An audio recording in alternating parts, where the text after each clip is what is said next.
You know, sometimes in life there are questions that seem to evade their answers. If a tree falls in a forest and no one is around to hear it, does it make a sound? Why were we put on this earth? And what has Crash Bandicoot been doing since Warp was released all the way back in 1998? Well, Activision in their infinite kindness are happy to oblige us with that last one, and their answer is nothing. Not this, or this. No, none of that happened. You must have dreamt all of that because look, here's the fourth one, and you can't have any games between the third and fourth ones, can you? It's like the law. Trust me, we're Activision, we can be trusted. Would you like to buy some fancy stickers for your go-kart? It'll only cost you the same as half a tank of gas on a regular car. For the benefit of those who aren't grumpy old farts like me, the Crash Bandicoot franchise began in 1996, and it's a franchise I've always had a soft spot for.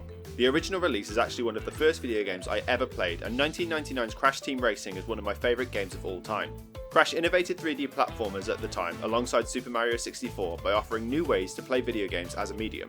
So now, everyone's favourite furry Dorito is finally getting his fourth instalment to the franchise, 22 years after the previous mainline title, and hasn't the franchise grown up in that time? It's even using naughty words now. Oh, bollocks, my head hurts. Bollocks, bollocks, bollocks, bollocks. Crash Bandicoot 4 It's About Time sees us once again fighting off the evil Dr. Cortex and his band of not-so-merry men who have managed to escape imprisonment by finding a way to tear holes in space and time and travel to another dimension.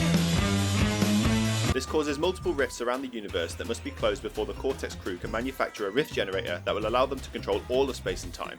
Crash and his sister Coco have to work their way through a variety of levels across multiple different dimensions and time periods in order to thwart Cortex's plans, along with the help of Aku Aku, their wood daddy. That sounded less sexual in my head, I swear. Players have the choice between playing as Coco or Crash for most of the levels. If you can play a level as Crash, then you can play it as Coco. Oh, you go, Coco! Although some levels have been designed with other playable characters in mind, but I'll get to that later. There's a specific kind of side level that can be unlocked which offers some interesting backstory to Crash Bandicoot. I'm so sorry. In these levels, you are transported back to when Crash was first created by Neo Cortex and is put through a bunch of box-breaking trials to determine if he's a suitable leader for the Cortex army. As an avid fan of the franchise, it's a very nice touch which fleshes out the history of the franchise. Gold star, big tick from me. Throughout the story, Jumping Jack Crash and his friends have the task of gathering up the 4 quantum masks that together have the power to close these dimensional rifts, but each mask has their own unique power that is used to help complete levels. There's Lani Loli, who can make certain objects appear and disappear at will, Akano, who causes Crash to perform a violent spin attack which increases jumping distance, Capu Noir, who can slow down time so that fast-moving platforms and deadly nitro crates can be walked on without dying, and finally Ika Ika, who can flip the direction of gravity at the press of a button.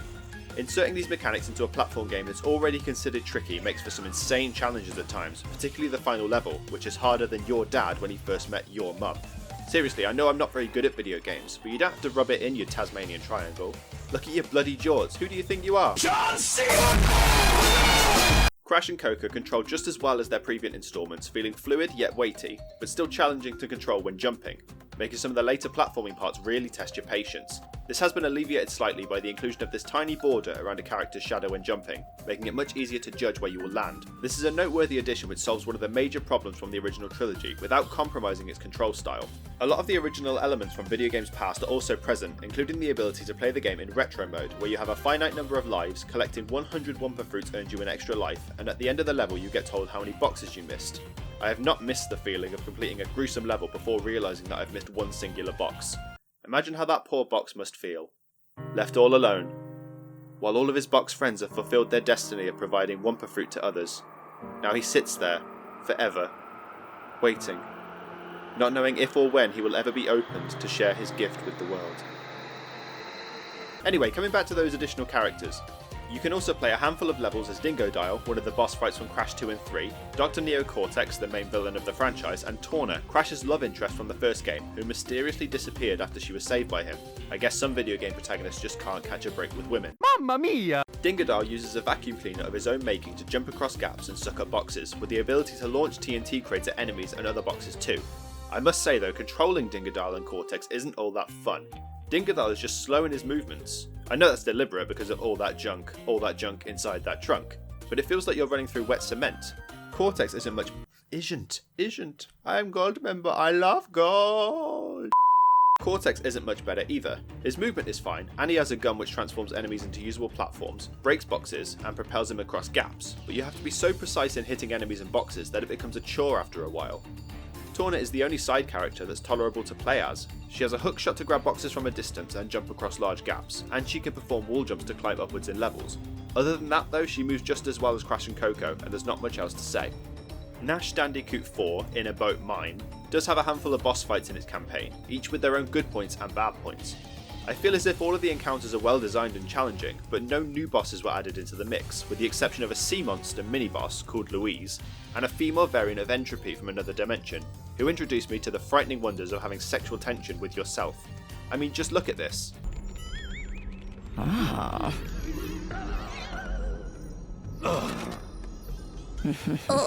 The battle with Engine has to be my favourite encounter in the game though. He sits behind a huge drum kit and throws enemies and obstacles at you while making some terrible puns. Strong like death metal. I can't help but enjoy it though because it adds something new to the character, and also because I'm an absolute sucker for anything Rock and roll! Bad puns aside, the game did get a few chuckles out of me. The movement of the characters still has that slapstick charm, and the facial animations can be larger than life while also effectively telling you what the character is thinking or feeling.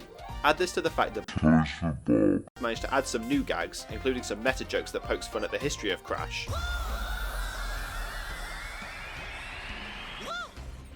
And I have to say they've done a great job, and I look forward to what else they can add with more installments.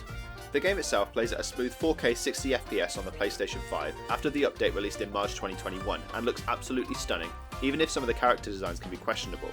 Personally, I think that Torna looks like something pulled straight out of Sunset Overdrive, and I can't be the only one who couldn't see that this enemy had one huge eye, because when I look at it, I see two eyebrows and a set of lips ready for kissing your cheek, like that friend of the family you have to call Auntie Sarah. I'm not kidding though, that thing looks more like Madame Flurry from Paper Mario, and thanks, that's tonight's nightmare sorted out. Each of the main levels has 6 gems that can be collected, one for breaking all of the boxes in the level, one for dying less than 3 times before finishing the level, one which is very well hidden within the level, and the final 3 gems are awarded by collecting 40, 60 and 80% of the Wumpa fruits in the level, which seems odd considering Crash's rampant history of going after peaches. More like Smash Randicoot, am I right? Right guys? Despite this is only a small percentage of work that's required to fully complete this game, and I could never do it justice to talk about it in this video. However, both Kadikarus and Gerardo the Completionist have created in-depth videos on completing this game, and I will include links to their videos in the description below. So, when you consider everything, is Crash Bandicoot 4 It's About Time as good as the original trilogy? As someone who played the originals to death as a child, I would have to say no. Don't think for a second that my nostalgia bias is affecting that decision though. Crash 4 comes very close, don't get me wrong. But when you factor in that the completion requirements are out of this world, and that rehash the bosses without adding anything new, I can't comfortably say that it's better. Don't take my word for it though, I've spent countless nights awake as a kid contemplating how a plank of wood managed to come to life and become sentient.